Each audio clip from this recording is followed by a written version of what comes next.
Hi guys, it's Kelly Latavola here, and today I'm back with another video for Neat and Tangled. I'm going to be using what I just showed you, the fairy dust set, the magnolias, the stamps and the dies, and then also the stamps and the dies from You're Pretty, which I love this stamp set.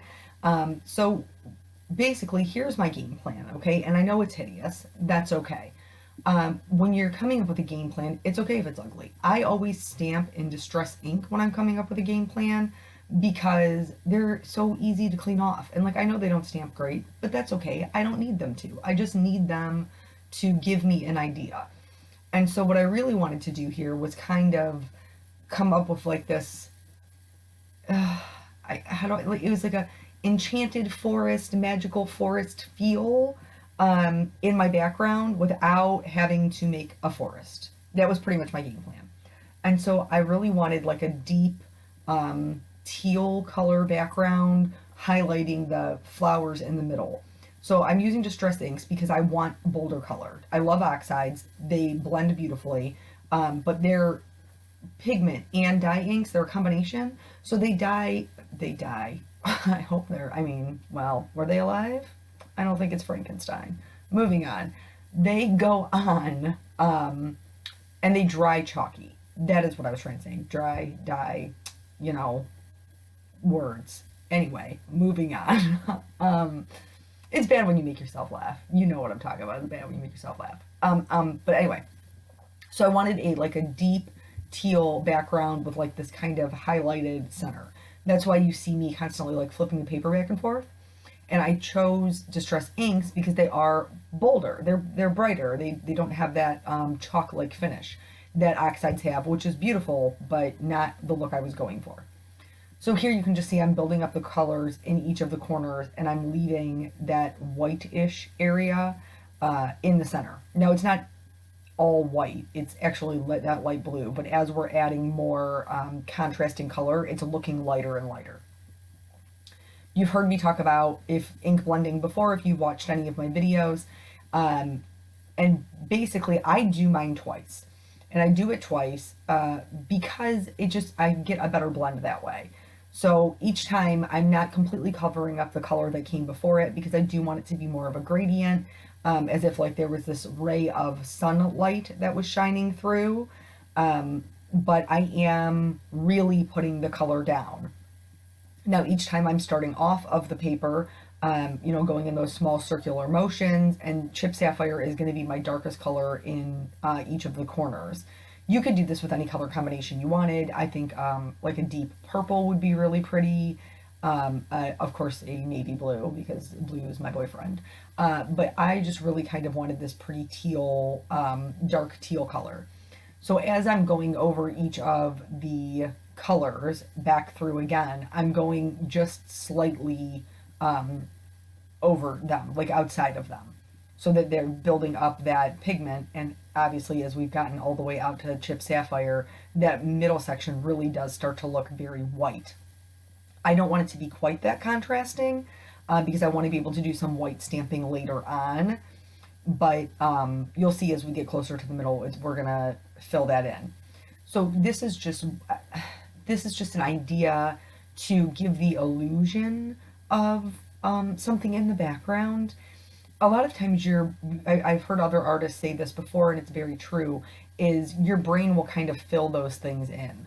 So if you have a background like this, where even though it's just ink blending, the little details that we're going to add to make it more of like a magical feel, your brain will kind of fill in that this should be a forest or a tree or something like that. Also, I love clean and simple cards, so typically I use white in my backgrounds, but it doesn't have to be white. Your quote-unquote white space in a clean and simple card does not have to be white. It can be any color. It just needs to be kind of open and unadulterated. Here, this is my little cheat when I'm too lazy to get up and get water from my bathroom, because I don't need very much. I'm using 2 pieces of just copy paper to act as masks because I want the sparkles or the kind of the moisture that's filtering in through the sunlight to just be really heavily concentrated in this area. Now I am going to move the mask out a little bit further for the next step, which is perfect pearls. Watch any of my videos, you know, perfect pearls. I just love them. They're my ride or die. They are my go-to. And they bind with water. So if you've never used them before, mixing them with water, once they dry, they're not going to rub off your project or anything like that. If you want to use them just as the powder, you would just either need to put it on a wet surface or mist it with water, and it'll hold them there. So here I've moved the copy paper out a little bit further so I could get a little bit more of that shimmer. And then I'm going to go in, this is a number 2 round brush. I'm going to go in and rinse off the brush, and I'm just going to pick up, well, I'm going to show you first, see? And it's very segregated here because of that masking. So I wanted it to be more natural, like the transition to be more natural. So I'm picking up very, very little water on the end of my number 2 round brush, and I am just tapping that very lightly on the edges. So it's going to make the spatters smaller and more controlled, which will make it a little bit more natural. Like as the light is getting darker, then the shimmers are getting less. So I should also say that I am working on Nina 80-pound solar white cardstock. That's what I did my distress inking on. That's what I'm going to do my stamping on. You can see here my paper looks a little bit dirty. It's just because I forgot to clean off all of the distress ink that I was stamping in prior. But since they're going to be colored in pink and stamped in black, I'm not stressing about it. Distress inks don't react with copics because copics are alcohol-based and distress inks are water-based, so it's fine if they make friends. In fact, I make them make friends all the time because I think that it's pretty. So anyway, we're going to talk about the coloring a little bit here. I knew I wanted, you guys know I cannot help myself with the pink and the yellow. The pink and the orange and the yellow. I just want to make them all pink, orange, and yellow. And I thought about doing another color with this teal, and I just knew I wouldn't love any color as much as I would love hot pink. And so rather than fight that and try to force myself to do something different because I you know, this is my go-to color combination, I just decided to embrace it. And sometimes that's okay. So what I'm doing with my lightest color is I'm going in and I'm doing some mapping. Mapping just means that I'm going to put some color down where my shadows are going to be the darkest, and then I'm going to start to work out from my lightest to my darkest color. I'm not really adding anything to the mapping that I've laid down in the beginning. I'm not going too much further out past where that line is, and I'm just continually putting down darker color.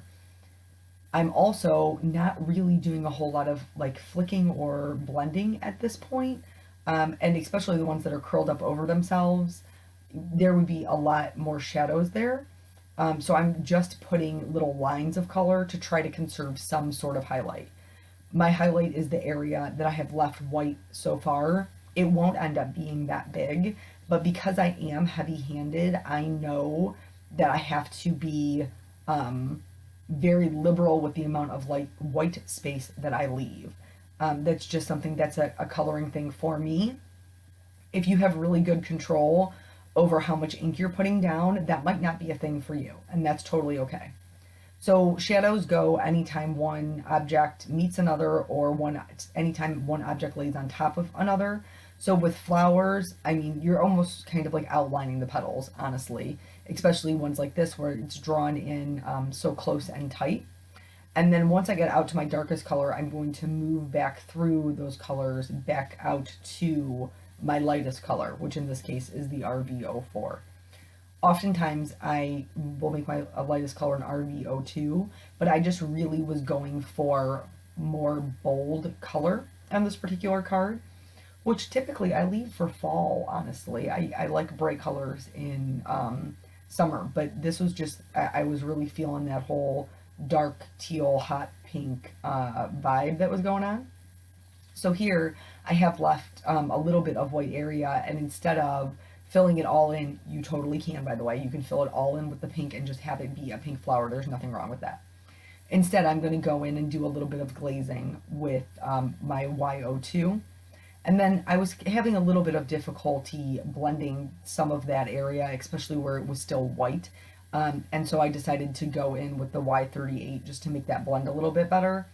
And I'm not putting this on every petal, I'm just putting it on some petals, but it's going to create that color variation, and every flower will be different. So that's just something that I just really love. Like, I love when they look unique and different and not all the same. So here I thought that maybe I could get away with those two colors filling in the center. Was not enough contrast for me.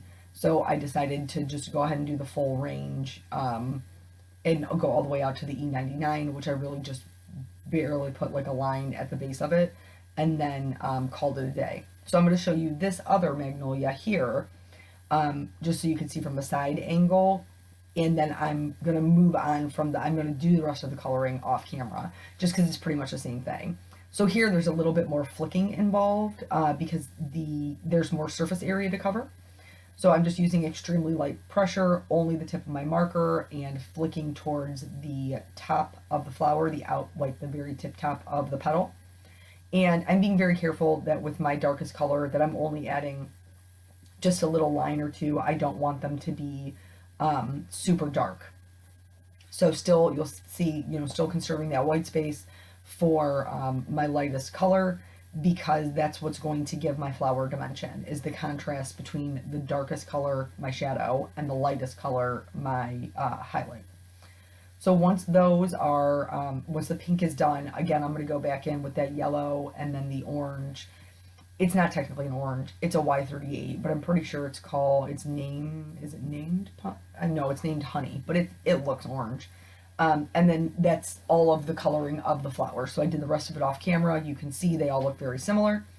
And then I opted for a yellow-green for my leaves. The reason I did is because I love like neon green with navy, or neon green with a dark teal. And so I knew pink and green are complementary colors. Adding in that dark teal, like that whole color family would work together really, really well. So for the leaves, I pretty much did a little bit of shading down the center of the line, because they're all drawn the same way, down the center of the line, and then I added some shading underneath each one of those lines.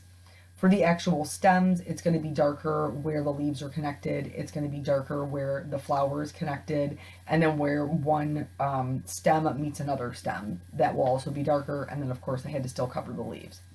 So again, that's pretty much going to be that, and then we'll move on to the next step.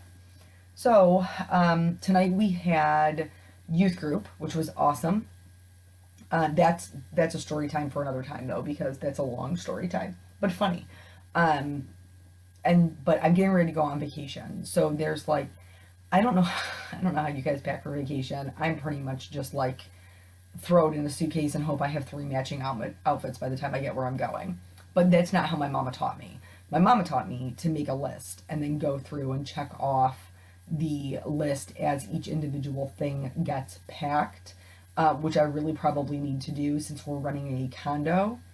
So it'll be super nice. I'll have a kitchen, washing machine, all that stuff. But then there's all that stuff that you still have to, you're used to your house having, but this house won't have it. Side note. So I outlined all my images, and then I'm going in where you would, either the stems are drawn in or where you would see the stems on the flowers that are drawn on the half side, like from the side. And I just did a couple little white dots there. I'm going to heat emboss the second part of my sentiment.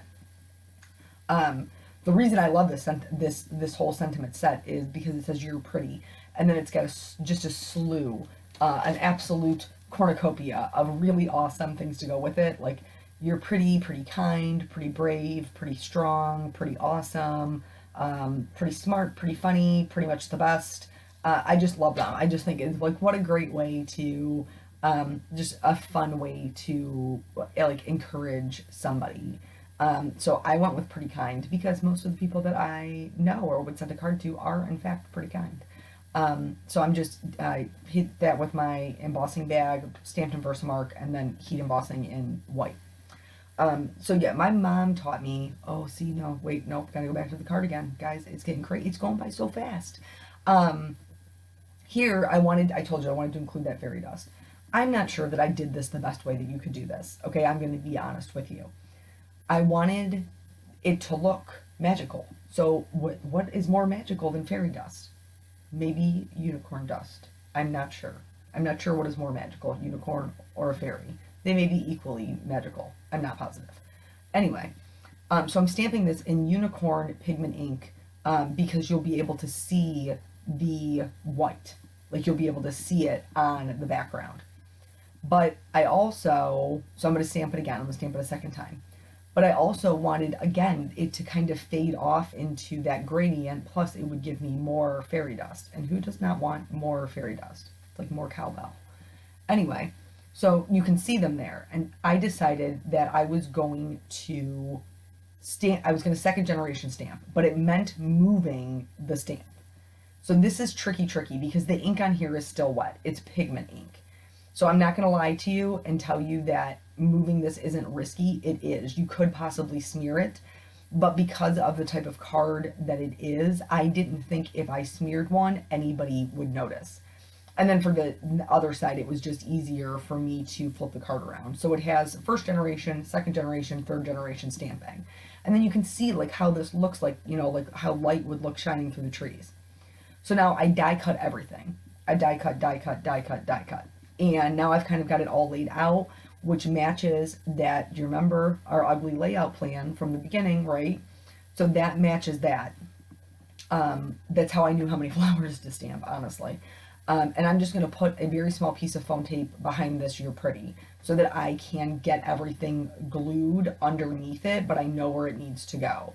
And for that, I'm using, you know, my go-to Tombow Butter Multi-Glue. Anyway, so back to the packing. So my mama taught me to make a list for any of the packing that I need to do. And as I've gotten older and just my life has gotten more haphazard, I've gotten worse about doing this. But I need to do that because, like I said, condo, I'm not going to have garbage bags. I'm not going to have hand soap. I'm not going to have, you know, aluminum foil. Just these regular everyday things that you don't even think about buying because you always have them in your house. So rather than buy them at the condo, there's a lot of those things that I want to bring with me because I would rather bring 6 garbage bags than have to buy a brand new box of 25. Know what I'm saying? So that is going to be coming up as part of my week this week. Just getting all of that together. So any packing trips you have for like vacation rentals, please help a sister out. I would appreciate them. So once all my flowers are glued down, I put just an immense amount of foam tape on the back of this You're Pretty, and I'm going to go ahead and, well, I stuck it down and then I didn't like the way it was, and then I have to have the good fight of trying to pry it up. I don't understand foam tape. I do not understand how it can adhere so strongly and quickly when it's barely touching the paper and there's been no pressure applied. Like, how does it do that? You just set it there and then you forget about it. Like, you can't move it again. Well, you can, but it's risky. It's a risky venture. So here, the Pretty Kind, I've popped that up, and it does slightly overlap the Y, but I'm okay with it because I like a tight design. I'm going to flip this panel over, and I'm going to trim off where my flowers are hanging over so everything is flush to the side. Super simple, and I won't even notice that they're missing. It's just going to make the design look like it goes off of the page, which is the point of, you know, having things stamped off the side of the card, honestly. The last thing that one of the last things I'm going to do is I'm going to put some clear sequins on here just to kind of fill up that area around the sentiment, but also it kind of adds to that whole magic forest. Who was in the Magic Forest? Sleeping Beauty? Well, I think Snow White was also there too. So yeah, just like that whole vibe that we've got going on here. I'm going to put some glossy accents on top of those to make sure that they don't wiggle or go anywhere. And then, of course, you know, I'm going to put some glitter, glimmer, what have you, on the flowers because all the shimmery things. I mean, if you're in a magical forest, clearly the flowers would also be glittery. So I just wanted to show you here, the one on the left is my game plan, the one on the right is in fruition, and they do look different, but you can tell the design is exactly the same. So if you aren't somebody who has ever really tried to like pre-plan, maybe give it a go. Don't think it has to be pretty. Mine certainly isn't. So that's it. So thank you guys so much for joining me, and I will catch you on the next video. Bye.